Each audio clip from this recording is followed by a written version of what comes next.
So good evening, everyone. Thank you for joining tonight's virtual program on the hospitality workers and staff, past and present at the Wayside Inn Historic Sites. My name is Katina Fontes. I'm the education coordinator for the Wayside Inn Foundation and will serve as the moderator for tonight's discussion. When I first joined the Wayside Inn as a trustee in 2019, I quickly became intrigued with the Hostess Diaries, also known as the Front Door Diaries. These daily logs of activity at the site were maintained by staff from 1926 to 1950, and additional less frequent notes were made until the 1980s. We hold the original paper copies in our archive, but a majority of these were digitized in 2008 by the Boston Public Library and are available for online public viewing. And when I send out a note of thanks tomorrow to all of you, I will provide the link for that so you can look at them yourselves. So I must begin by stating that the term hostess diary is deceiving. The hostesses managed the daily business of running the inn and were incredibly competent in this task, but they were also talented musicians, skilled historians, and kind teachers.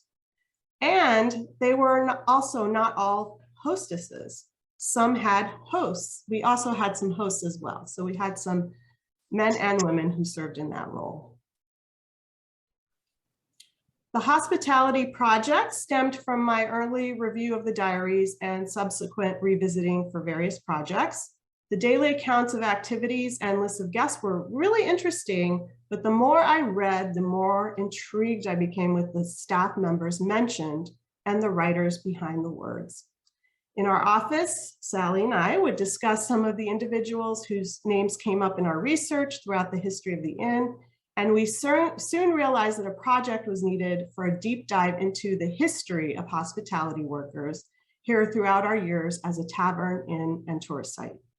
The Hostess Diaries provide an excellent starting point, but we hope in the long term that this project will tackle the whole of this history before, during, and after the Ford era and result in a book or a report on the research. College interns began this work last summer by meticulously reading some of the diaries and conducting oral history interviews with longtime staff members. On that note, I would like to introduce our panelists. So as I mention your name, you can just wave to the camera. Last summer, we were fortunate to have 5 interns working with us on 2 different projects, including the hospitality project that we are discussing tonight. On our panel, we have 2 of those interns, Allison Densel and Lena Leavitt. Allison is a sophomore at the University of Michigan studying history and archaeology. Lena is a sophomore at Tufts University studying religion and history. Both grew up in Sudbury and attended Lincoln-Sudbury Regional High School. Also on tonight's panel, we have our Director of Community Engagement, Sally Hild, and Archivist Online Collections Curator, Lauren Prescott. I will facilitate tonight's discussion in a somewhat informal manner by prompting our panelists to answer each question one at a time, but they are also free to add to the conversation by raising their hands. There's a little raise your hand feature at the bottom of the screen. At some point, I will also ask Allison, Lena, and Lauren to share a little about 3 of the hostesses from the Ford era that regularly pop up in the research of that time period. And at the end of the program, we will open up the discussion to the audience where I will read questions from the chat feature. So if you have any questions, be sure and put them in the chat. So before we begin, I just want to say a little about the theme of tonight's program, what it is and what it is not. Time is limited, as we like to minimize Zoom fatigue and keep the program to about 1 hour. So tonight we will focus specifically on the workers and staff at our site. This project is ongoing and will cover the whole of our history. However, tonight we will mainly be discussing the early 20th century when Henry Ford owned the Wayside Inn site. Henry Ford himself will not be the topic of or the focus of this discussion. We realize that there is a desire by some in the public to fully and honestly discuss Ford and what his controversial life means to our site, but we strongly feel that this discussion deserves its own separate program. Tonight, we honor those who are lesser known, who worked and continue to work behind the scenes to create a memorable experience for every visitor and guest, and to celebrate the research of our interns. So let's get started. And I just want to say welcome and thank you to all of our panelists. So I'm going to kick this off by having the first question go to Lena and Allison. So if you can each kind of say a little about your interest in history and the Wayside Inn, and what expectations you had going into this project. And let's start with Allison. Thank you, Katina. Hi, everyone. I'm so happy to be here. Well, as a Sudbury resident, I've always been fascinated with the Wayside Inn. I have very early memories of my mom and dad taking me there and taking me to the grist mill. So it occupies a very nostalgic space in my head. And I've just loved history as long as I can remember. I also have very vivid memories of, watching documentaries on PBS about ancient Egypt and ancient Greece and Roman archaeology and history, and just being so fascinated by it. And, it's always been my favorite subject in school. So it's just really been a lifelong interest of mine. And so obviously the Wayside Inn fits perfectly into that, because the Wayside Inn has such an extensive and rich history. Going into this project, I wasn't, honestly, when I think about it, it seems like it was such a long time ago, because that's how, it's the beginning of the summer, but that's just how time feels now. Everything goes by so quickly. But I was definitely not expecting the richness of content that I found within the diaries. I was definitely expecting it to just be like, okay, Monday the 15th, we had X amount of guests, this many meals served. But I'm sure as we will get into tonight and elaborate for you all, we found so much more than just that, and it was really interesting and really cool. Yeah, hi everyone. I have to echo pretty much everything Allison said. I also grew up here, so going to the Wayside Inn, I have such a strangely fond memory of the French onion soup. Like, it just sticks in my head so much. I love that stuff. So yeah, kudos to the French onion soup chef. And yeah, so then when I found out that there was a project developed that they were looking into, like, the history of the inn, I was so excited, because to me history is like stepping into like a different place. It's kind of like studying abroad almost. It's going and trying to inhabit a space that's so familiar and yet so, like, it's just a completely different mindset of people who lived back then. So I was so excited to get into some primary sources and read people's actual handwriting and hear their voices. I didn't expect how vibrant each hostess's voice would be. They were all so loving and genuinely excited to be with each other. They were really such a family and intimate. So that was such a cool way to see history through someone who's just so ingrained in that place's eyes. So yeah. Okay, so I think I'm gonna go to Sally next. And then Allison and Lena, you can think about kind of the sources that you consulted for your work, and Lauren too. Sally, if you want to add to anything that Allison and Lena just said, that'd be great.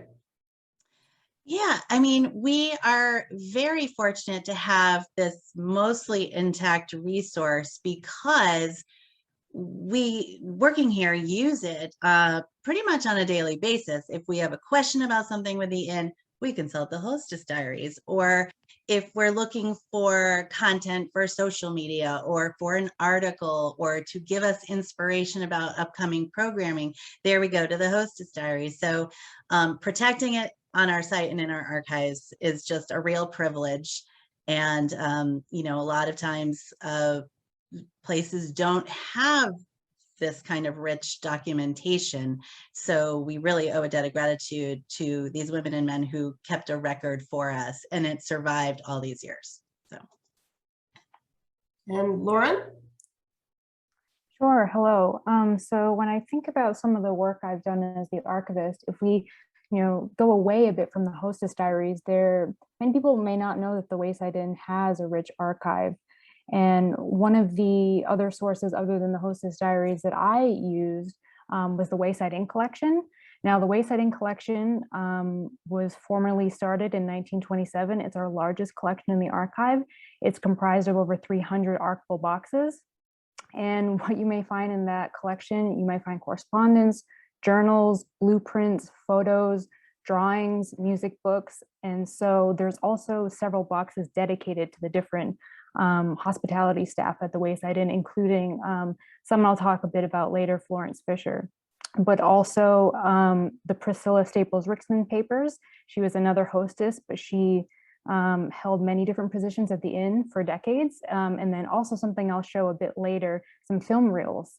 So we were really lucky to be able to digitize some film reels that we had in the archive that date from 1931 to 1932, that some of the staff just took from different interesting events throughout the year, whether it be a snowstorm or graduation for any of the school children. So those are some of the sources that I looked at for when I want to learn more about the hosts and hostesses at the Wayside Inn.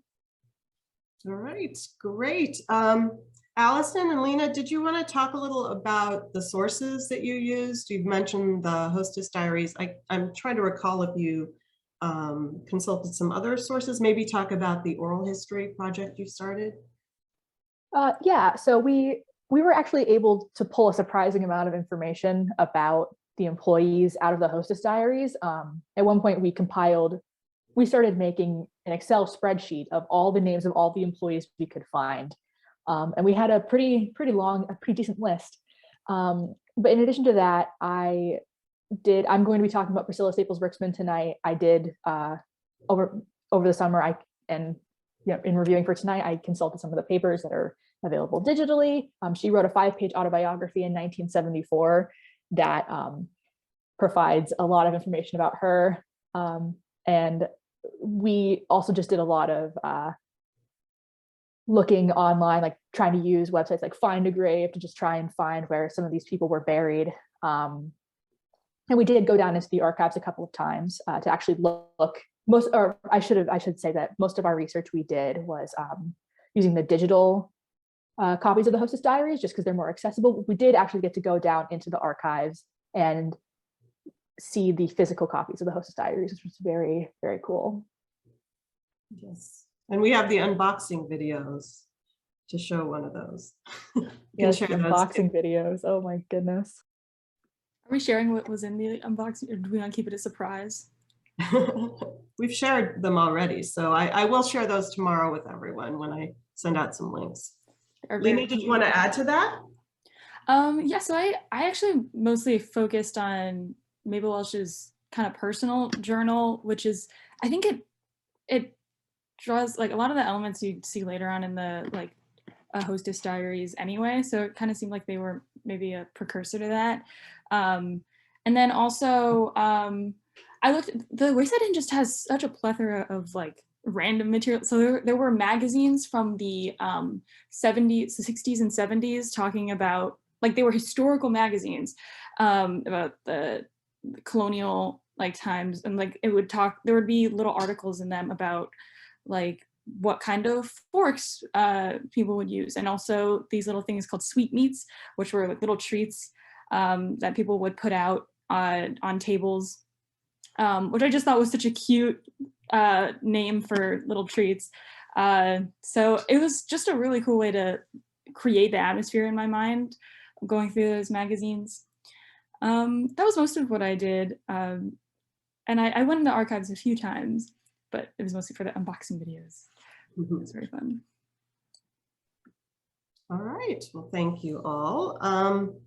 So in thinking about the different sources you consulted and some of the work you had, oh, I saw your hand up, Sally. You can add to that. I know you might want to add some sources. Yeah, I was kind of waffling. Do I want to raise that hand or not? Pressed. But anyway, we may be sharing images of the Hostess Diaries, but when you start getting into them, and you can also see this in the digital version, it's not just text. They kept pieces of crepe paper. They were out in the field and they picked something and they put it in. So they're kind of like scrapbooks. So I just want to say, if anybody has family collections of scrapbooks, or if you're making your own, I mean, these are really valuable items that, you know, historical agencies do use periodically. And so that's the fun part. It's kind of like a treasure hunt every time you turn the page, whether it's, you know, the photographs that they've painstakingly put in there, or have assembled a vignette with a drawing or something to go with it. It's so much fun. So that's all I just want to add. Allison? Yeah, I just wanted to circle back because I forgot to talk about the oral history interviews. So as part of what I did with Bethany, who's another intern, and Lena, we also conducted oral history interviews with longtime employees. We talked to Tara, we talked to Steve, we talked to Mark Tripp, we talked to we talked to Sandy also. So we sat down and we did recordings. We asked them a bunch of different questions about, how they got involved at the inn and what they thought made the inn special. And so that was also a really interesting, it was really fun. It was actually a really cool part of our research to be able to sit down and talk to them, because all of them had so many interesting stories, and that was also really fun. All right, great. So it seems like you all have consulted different things, and I know you have because I work with you all. But I'm just wondering if, as you've gone through all of these different materials, through videos, through the journals, through interviews, was there anything that surprised you? And maybe we'll start with Lauren, if you wanted to, since you're kind of new at the Wayside Inn, but you've gone through a lot of material. So sure. One of the most interesting things I found, I think, is that in the Florence Fisher boxes, she had a scrapbook that she created in 1929, actually before she was hostess at the inn. And she took photos of the Longfellow Garden, but also picked flowers. And so this scrapbook, which hopefully is a future conservation project, has all these pressed flowers from 1929, along with photographs that she took. And so for me, I think that may be the most surprising thing I found. I definitely wasn't expecting to find almost 100-year-old flowers in a box. that's great. Did anyone else want to add to that? Allison, sure. Yeah, I can. I think in that same kind of vein, looking through, and Sally also mentioned this earlier, the hostess diaries do contain a lot more than just, diary entries. They have photographs, and a lot of the time, back in the 20s, they had like kind of formal, like old fashioned style dances in the ballroom. And a lot of those occasions they would, or for dances like that, because there are all these different styles of dances, like the waltz, the varsavienne, the polka, like for all these different events, they'd have these little cards where you'd write down, or where all the dances would be written down in order, so people would know it was like a program. They kept those in the diaries a lot, and that was a fun little surprise every once in a while to see that and be like, wow, like we have such intricate detail of just one specific night of just this one party, because we know the sequence of dances they did. And I thought that was it's just a wonderful instance of, something so small that managed to be like caught, and now we have it preserved in the historical record, like just by chance. And yeah. Sally, you had your hand up. Oh, and then we'll have Lena. I have to unmute. The other thing with these hostess diaries, and I don't know if the rest of the panelists feel this way, or if others who do research feel this way, but the more I read these, the more connected I feel. And I don't know if it's because I work here and I'm making this my life's work to do this kind of stuff. But the thing that I love the most about the hostess diaries is these women and men who worked in that time period were the same age as my own grandparents. And the more I read about it, the more I find out about everyday life at the Wayside Inn, but also what is going on nationally, because they're watching the news and they're talking with the visitors about things that happen nationally as well. And it just made me think, you know, when I knew my grandparents, I was a teenager and I didn't really think to ask the right questions of them. You know, I kind of took it for granted. They're my relatives or whatever. And so these hostess diaries give me a glimpse of what they were going through in their own worlds, because the time periods coincide. So I think that's another reason why I just love this collection so much. Lena, did you want to add to that? Yeah, I want to say I love how descriptive they are. Like what Allison was saying, they really do create an atmosphere. At one point, Mabel Welch talks about how there was like a gathering in the bar room and the men were smoking together and they brought out apple cider and the ladies would sit on that high-backed settle, I think she called it, which is, it's crazy because I'll just go into the bar room and look to the left and like there's that high back chair and I can just imagine it. I can just go back in time. And they're also, something that I found surprising was just how like kind of funny and sweet their voices were. At one point, Mabel Welch talked about an alarm clock that she had going off or something, and she said the clock should have been named the Paul Revere, for it certainly spread the alarm with all its might and main. And I was like, that's so cute. She was just like, so she had this like motherly affection for everyone, and she was, yeah, I just love hearing that voice. Yeah, I think it's true of so many of the people mentioned in the diaries, because I remember at one point I got so excited, I shared this with Sally, where I found that poem that Priscilla wrote about a dress that she had. And it was like a dress, she loved it because it was kind of had a little flow in the back. And so she wrote this poem about how much she loved this dress and how it made her feel. And I just thought, how fun is that? And it was in a scrapbook from Muriel DeMille, who was a friend of hers. So she just thought this was a great poem and it's like, this is my friend, Priscilla Staples. So who also had like a fun name. They called her Peace Tape, which I think is hilarious. that was her nickname. So they just seem like a really fun group of people. And I think that really comes out in a lot of the writing. So on that note, and I think I'll start with Lena on this one. Of all the staff members and workers you researched, who was the most interesting? And if you want to kind of talk about a couple people that you thought were interesting, and then just tell us a little bit about Mabel Welch, you can kind of share what you want to share about her at this point. Oh, I think I have to go with Mabel Welch just because that's who I spent the most time with. She was kind of like the like, I think I already said this before, the mother figure that kind of like pulled everyone together a little bit. She would refer to herself and the other hostesses as the Hopkins, Putnam, Staples, Welch combination, which is so fun. They were kind of like a squad together.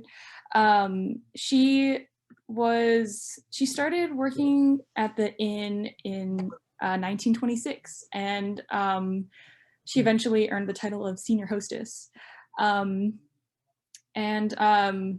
guess I'm skipping way ahead now, but just goes to show how much they really loved and looked up to her, that when she died in 1931, hostess Anne Dickerson wrote that the inn had lost a friend, the child had lost its mother, for Miss Welch was just that.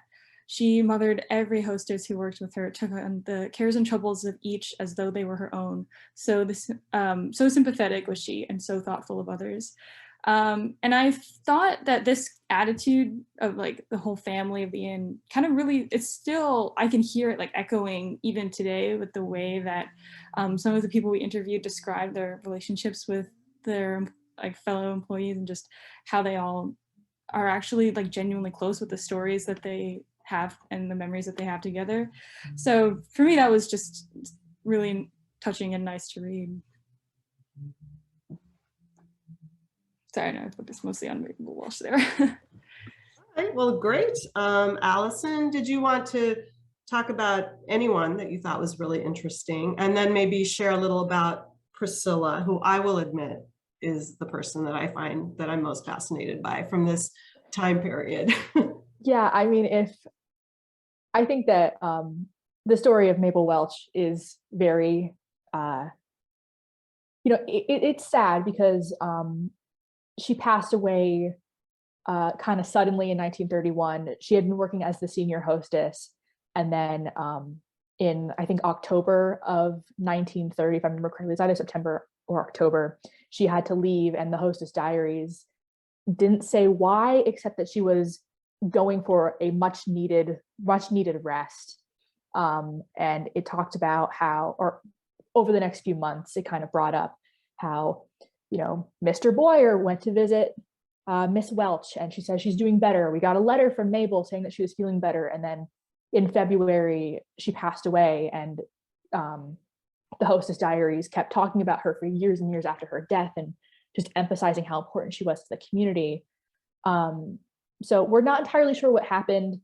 Obviously, given the context, she probably was suffering from some sort of prolonged illness, maybe cancer, maybe tuberculosis. We're not entirely sure.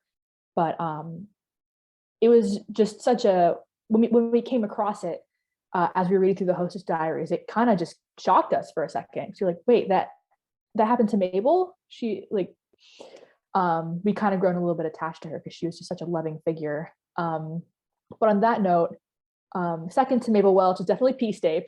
She's so cool. She was so cool. So from the autobiography that she wrote in 1974, we know that she was born in 1901 in Burlington, Vermont. She was the youngest of 5 children. Her father was a minister. But more, I guess, kind of skipping through a lot of the really intricate life details, she reported in her autobiography that she was not a great student in, throughout elementary school, middle school, and high school. But what's so interesting about her is that she had a passion for antiques and for, history. So when she applied and got a job at the inn in 1925, she enjoyed it a lot, and she was just kind of a natural at it. She was really, she not only was she a hostess, she was also kind of a librarian, kind of the resident historian. She was a curator. So she really enjoyed and was really in her element in terms of, because Henry Ford collected a lot of antiques at the inn, and the building itself, you could call it antique. And so she really just thrived in this environment. And in the hostess diaries, there are mentions of her, showing guests around and telling them about the history of the inn, and people just really loved her. She must have been an excellent teacher. And I find it ironic that she, called herself a not very good student.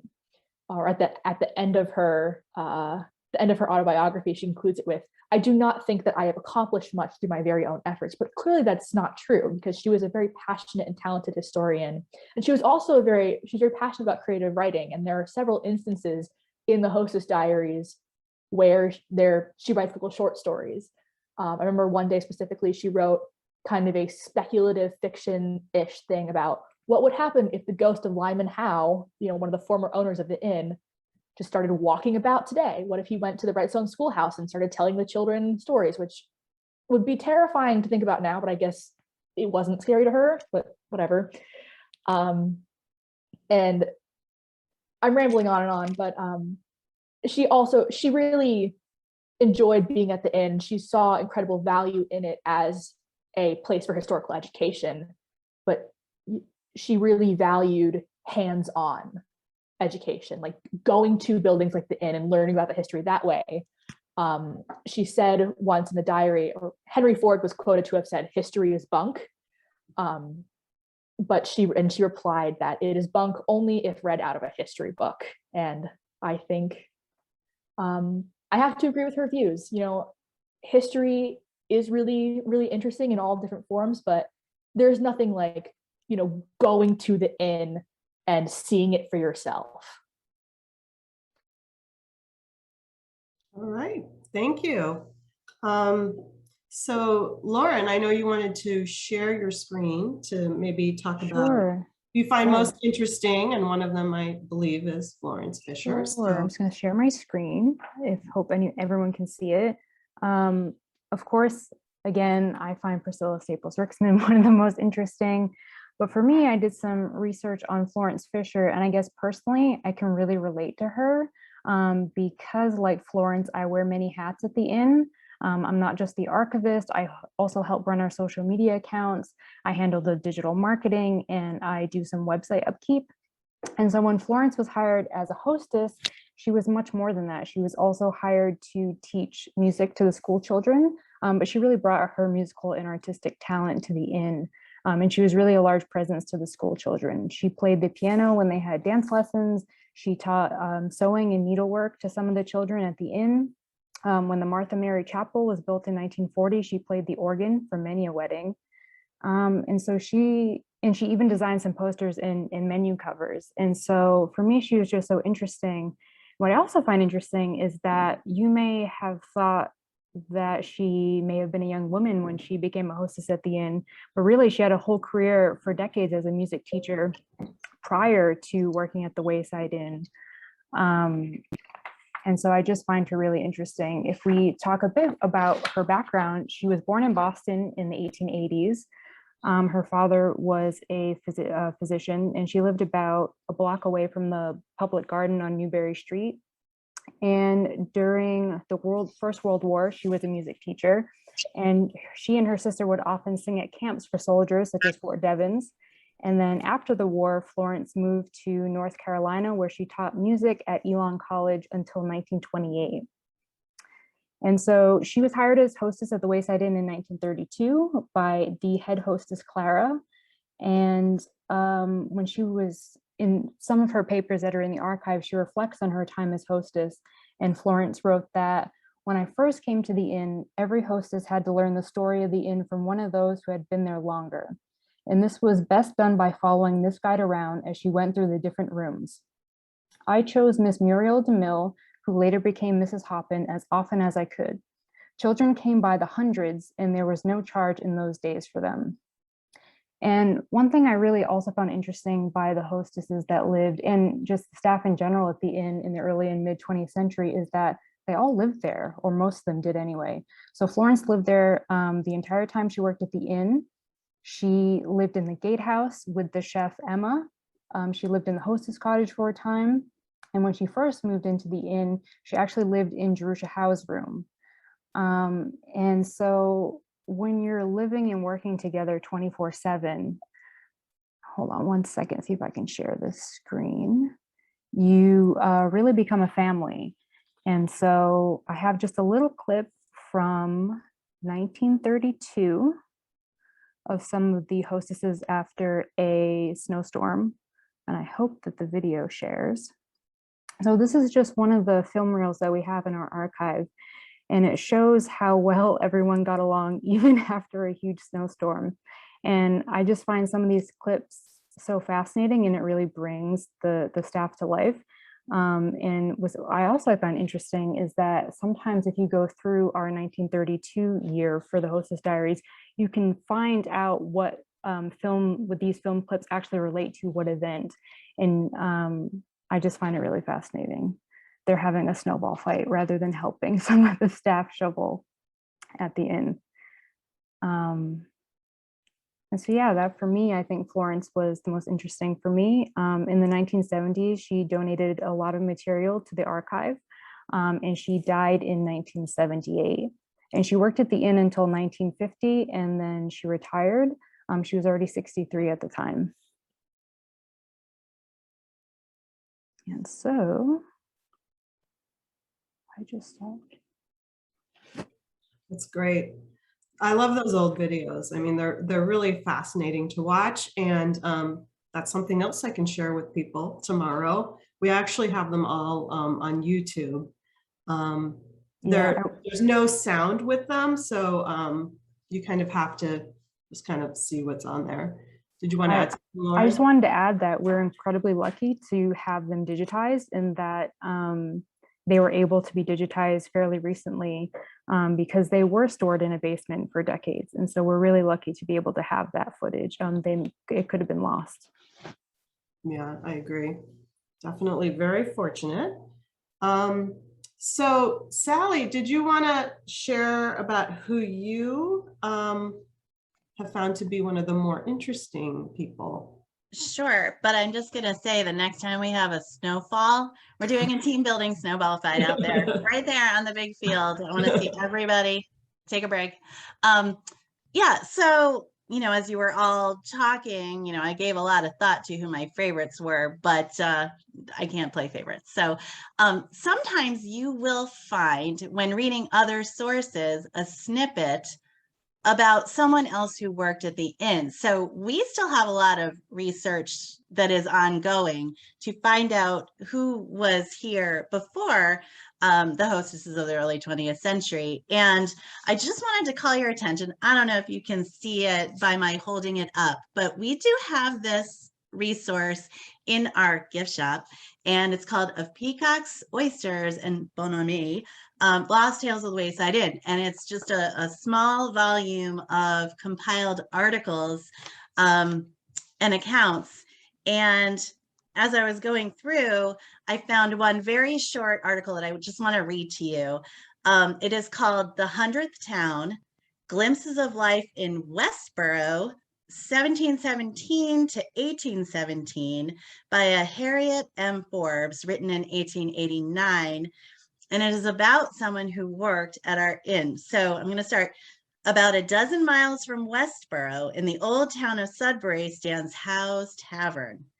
Everyone knew Aunt Margie Carter, the famous cook of the inn during the Revolution. She was a single lady, smart and capable, a true New England girl, and fully equal to taking the whole charge when Mrs. Howe had gone to cook for the soldiers stationed in the barracks farther down the road.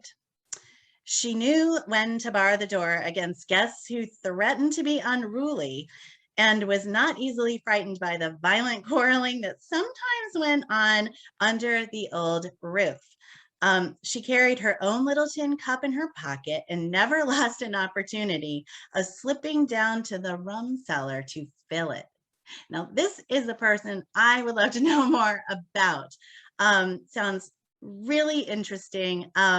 Now, Lauren actually did a bit of research about Marjorie Carter, who she discovered is a real person. So this is kind of a story about a real person, but she is buried in Sudbury's Revolutionary Cemetery. So you can go there, and I did go one day over to the cemetery to find her grave. There's an excellent map right at the entrance of the cemetery, and there is a beautiful stone, fairly intact. It's weathered a bit, and it's had some nicks from the lawnmower, but still stands. And she is there with some of her family members. Lauren found her mother and father, and she's there in the family plot. So it's someone working in our kitchen at the Wayside Inn.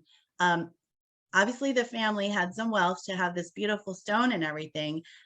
Now, they talk about her working here during the Revolution. The dates don't quite line up, because that would place her in the kitchen at age 13. And I don't know if she would have that much power to take over the whole kitchen at that time. So I really think a future challenge will be to find out more about this Marjorie Carter, to find out myth or not.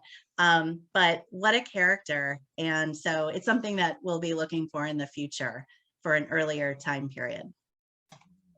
Absolutely. I want to find that rum cellar too, if it exists.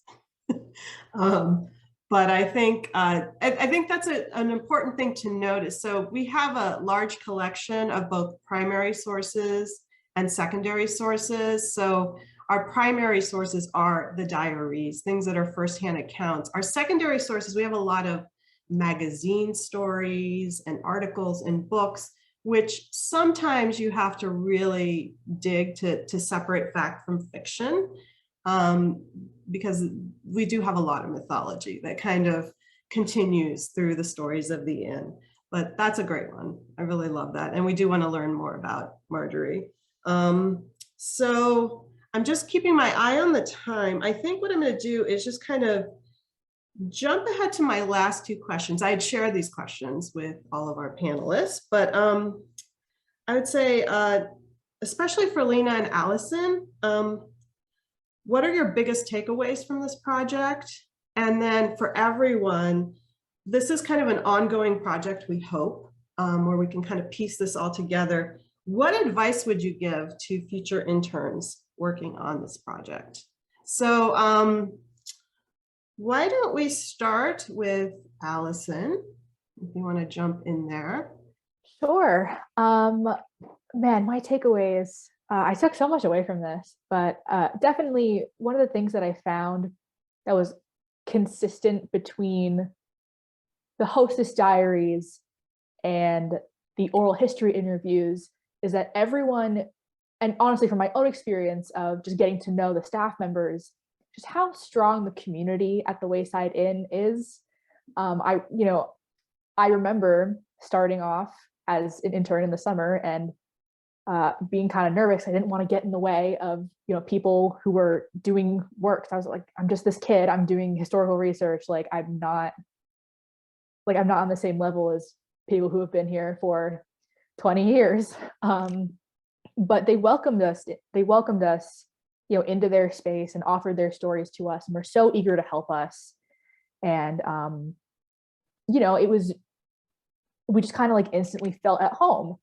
And that's kind of the energy that really comes out of reading the hostess diaries. It's just this one big community of, people from different walks of life. There were hostesses, there were cooks, there were administrators, there were the school children, but they were all part of this big community, and they just cared about each other, and they were, fun and friendly and welcoming. And I think my takeaway, I guess, is that that's one of the things that makes the inn so special. Obviously, beforehand it was like, oh, the inn is special because it's an old inn. It's been a tavern since, the early 1700s. It's, like it was on Ghost Adventures. It's in my hometown. There are these reasons, but really, I feel like I really got to know the character of the inn. And I guess my advice for future interns is to just embrace that. It's such a wonderful, I think reading about the community was the most meaningful thing to me in the hostess diaries. And, connecting with people through the oral history was definitely the most fun that I had. And so I think nowadays, especially with, the current circumstances, like being over Zoom because of the pandemic, it's hard to feel connected to other people, but just go for it. That's really the best part. All right, that's great advice. Lena? Yeah, no, that's honestly one of my favorite parts of this internship was eating lunch with the other employees at the inn, because they would just tell stories and they were just so wild and interesting. And even when they weren't, they were just like having banter about like trivia or like random things happening on the television. And it was just so nice to like hear everyone talking and like listen in a little bit. And the whole like community that they create is, it really is. You can tell just based on what the diaries have expressed, and then like all through today, that whole spirit hasn't changed too much between the employees. And like Allison was saying, it is really difficult to like, we're kind of like estranged a little bit sometimes now in this like very fast moving world, and the inn is kind of it's a really nice place to slow down and really get to know someone who just genuinely wants to know how you are. It's really sweet just how much the hostesses back then would really like try to ask about people's lives, and these various travelers would come and ask like, oh, can you help with, I'm writing a book, can you help with my manuscript? Can you take care of my son for a little bit, and I just need like a cup of coffee or something, and I'll like sit here and tell my stories. And the hostesses were so interested to hear like people's lives, and people were just very impressed with them. Oh, hi. And the thing today, it's like I got that same energy from so many of the wonderful people I met at the inn. They were just so curious about like the research that we were doing, and they were just lovely people to listen to. So yeah, and future interns, embrace that, embrace your open your ears and just listen to the stories, because it's really, really cool. Yeah. That's great. Well, Lauren, did you have some advice for future interns? And then we'll have Sally. Sure. I would just say for any future intern working at the inn, to not feel overwhelmed. There's a lot of history to uncover. We've been around since 1716. There's over 300 years to uncover of history, and you will not find everything in, say, just the hostess diaries. I mean, we have so many other resources, primary sources in the archive that a future intern will uncover. Sally? Yeah, it was actually wonderful to hear what you, Allison and Lena, both said about your takeaways from the inn, because that was our biggest hope, that by the end of the summer, you felt what we feel when we come to work here.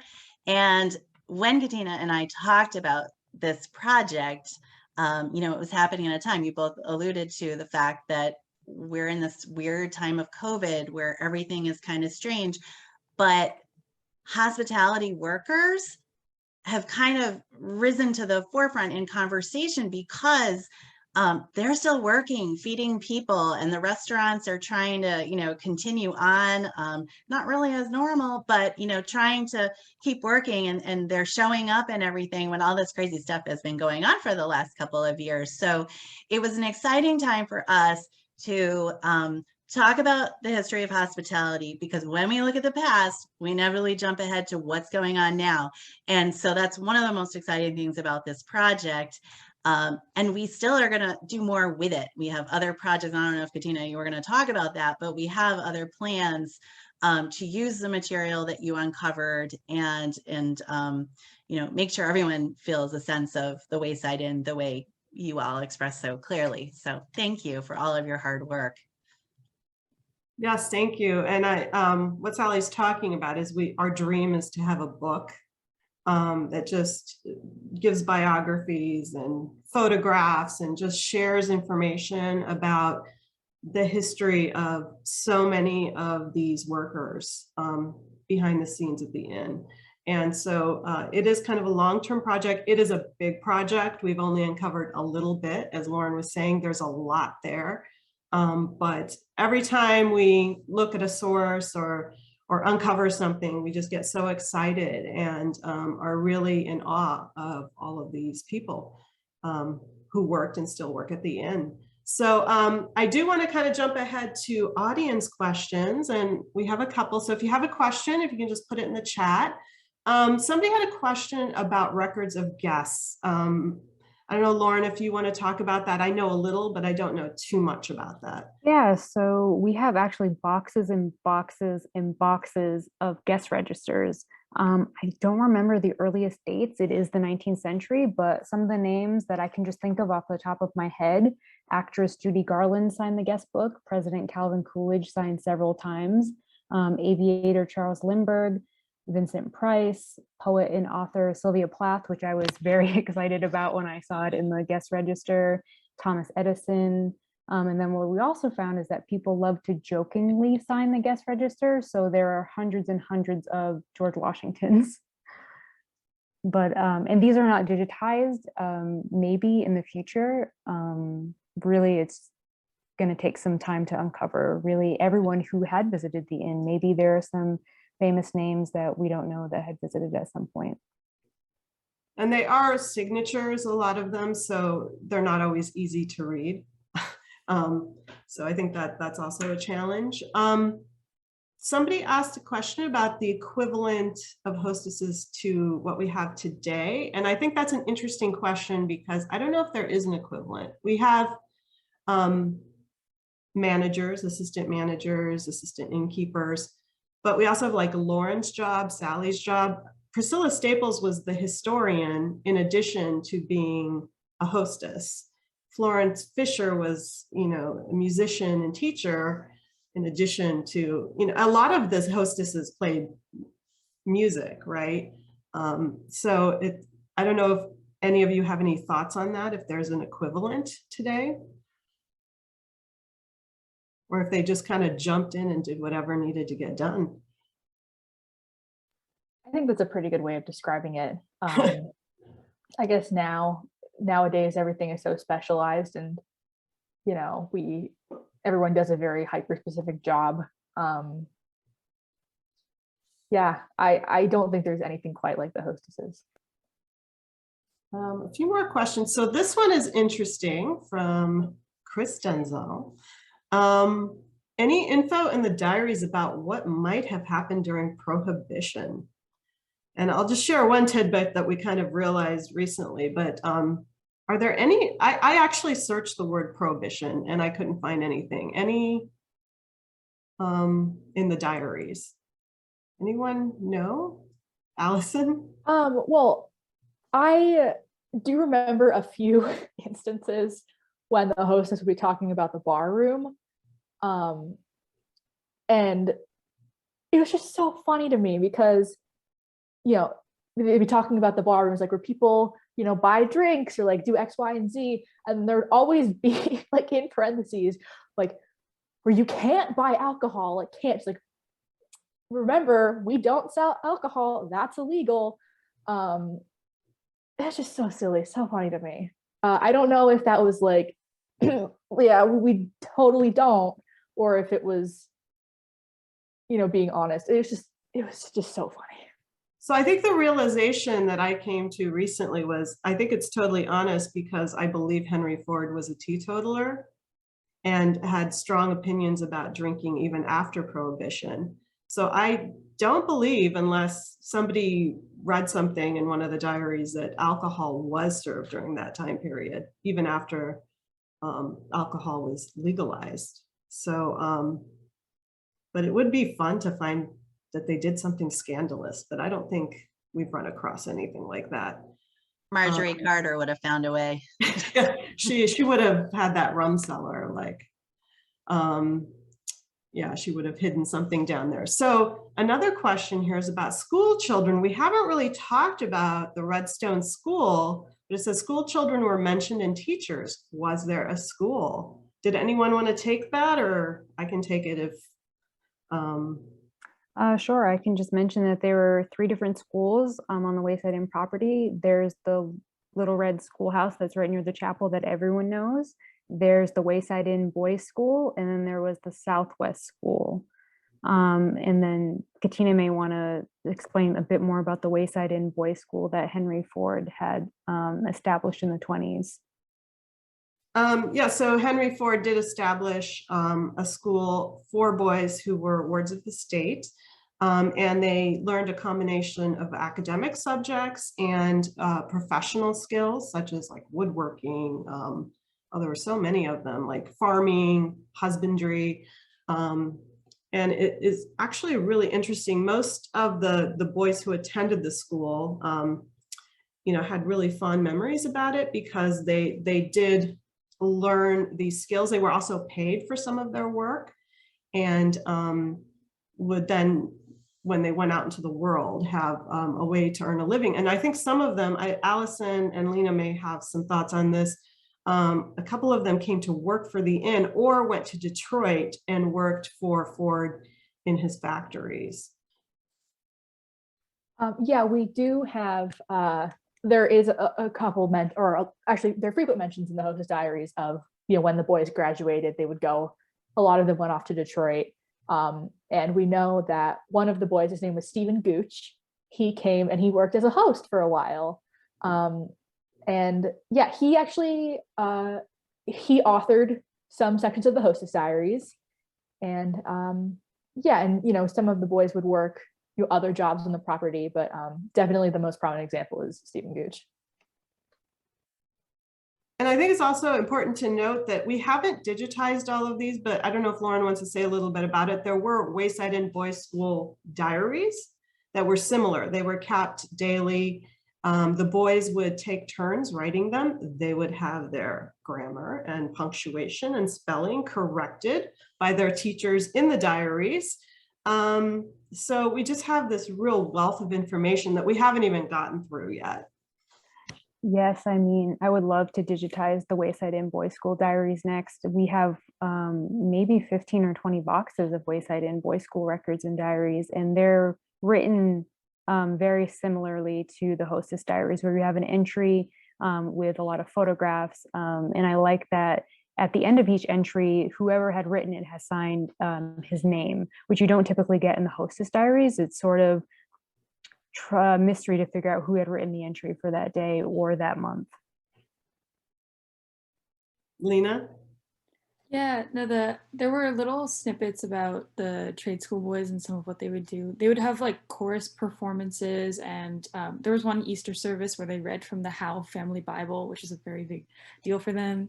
And they would go out with, I actually wanted to learn more about Miss Putnam, who knew about birds and plants, and apparently she would have to like keep them in line 18-1, but she did a good job of it. And there's always, so just like that nature learning, I think was just really cool. There's an article called Ford Keeps Husky State Ward in School, 3 Teachers Resign, which I thought was one of the funniest things. Apparently there's this kid named Joe who they described as husky, truculent, and inexperienced in the ways of boys, and the future hung in the balance as a result of his aggressiveness.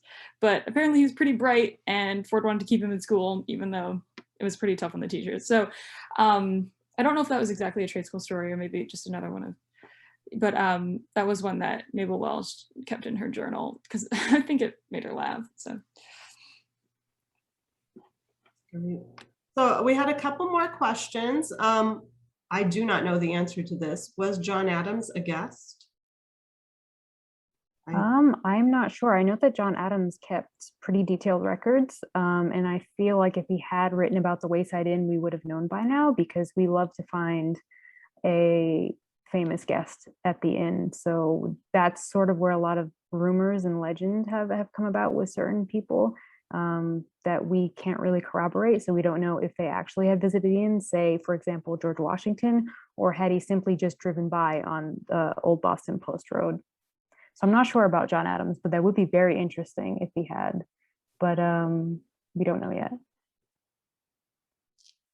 And the last question, unless somebody else has a question, is what was a typical day like for a hostess? I will, before anyone answers that, I will say one thing I noticed is they were very organized, these hostesses, in scheduling, and they would have like their vacations very well scheduled so that they didn't overlap in their vacation schedules. So I don't know if there were any other thoughts on the typical day for a hostess. I don't know if there was ever a typical day for a hostess. From what we saw in the diaries, it was, every day was really different. You'd get, people coming in from literally all over the world. I remember hearing about or reading about guests coming from Syria, guests coming, I think, from Japan, just all over, all these different types of people. And, in a place as busy as the Wayside Inn, obviously things are crazy things are bound to happen every day. One of my favorite entries I remember was Priscilla Staples being baffled by this group of boys who came into the inn dressed in drag, and she had no idea she had no idea what they were doing. And then she found out that these boys were putting on a play to raise money for their school. And it was just so funny. She's like, I think she thought they were women at first. Like, these are just these are like circus performers, or just these very like not like women of the night, but like kind of something shady. And she's like, oh, they're just teenage boys in drag. And I thought it was really funny. Yeah, any other thoughts on that? A typical day or an atypical day? Is there ever a typical day at the Wayside Inn?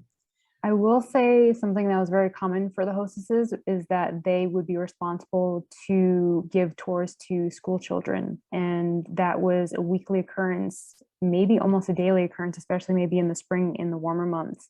They frequently write about, Tuesday, 300 children walk through the inn today. So I can only imagine how many hostesses had to give tours during those days to all the children that came to the inn.